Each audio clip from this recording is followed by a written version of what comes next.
What is going on, guys? Rob here. We are at Fit City STL gym. I am linking up with Justin and we're gonna go over and do some calisthenics today. We're just gonna film, we're gonna work out, we're gonna do a bunch of stuff. Let's get it. See the ring.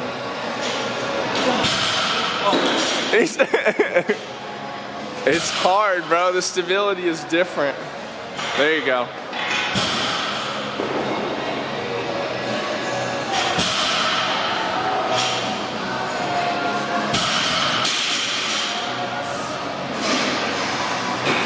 Fire. I tried to pull myself back. Dude, you had it. You were right there. I was trying to pull myself back up. It was a lot of time to get there. That's what got you. But you had it. You literally went down pretty far, and I thought you were just going to let and then drop down, and you like started to go. It was right there. I tried to go down and then pull myself up for a full I could do that. So Justin likes to do those single alternating tuck front lever holds, and how I was explaining was how you can actually hold a single leg tuck lever for a little bit longer duration before switching. Now what this is going to do is just a different variation of the same progression, guys. So what you're going to do is raise up, get into position, and then actually hold for 3 to 5 seconds, and then switch legs, and then hold for 3 to 5 seconds, and then switch legs again. So the whole point is, instead of just alternating rapidly, you're actually getting some time under tension, which is kind of the point of the movement. It's really important when you guys are training your front lever to change up the variation in the way that you train. Not everybody is going to have a ton of success with just isometric holds. So it's good to do tuck front lever raises, for example.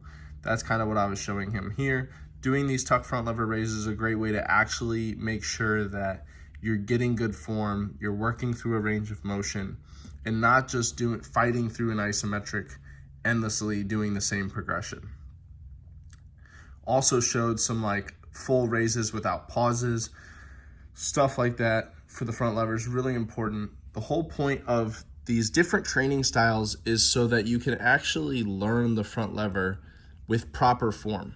Some people have a ton of success just doing an isometric hold. Other people, not so much.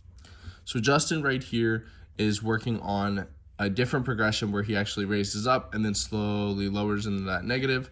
And then he finishes with an easier progression in an isometric hold after. It's another great way to make progress with your front lever, guys, is to actually do a variation like negatives on a harder progression, and then immediately after do the easier progression. One of the big things I noticed while training with Justin was how Justin actually does so much volume and time in his front lever training, which I think is the #1 reason why he's been able to make such good progress.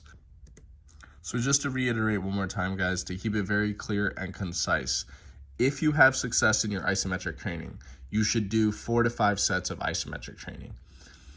If you're somebody who feels like you're stuck on a progression or the isometric training isn't working exactly how you want it to, then I would recommend it's time to actually start incorporating some of these other variations, okay? There are so many more variations that you can do that aren't just isometric holds.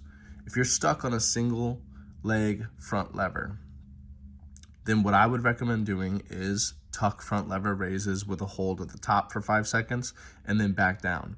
Do 3 to 5 sets of that for 3 to 5 reps. And that's one way you can do your training. Do reverse deadlifts, do negatives, do raises. These are all different ways that you guys can actually start to make progress with calisthenics. I think it's so funny, like, there's so many days and times where I have to take a step back. I could do the same progression as you today probably and get more out of that than if I try to fight for a straddle right now or something. It's just not happening.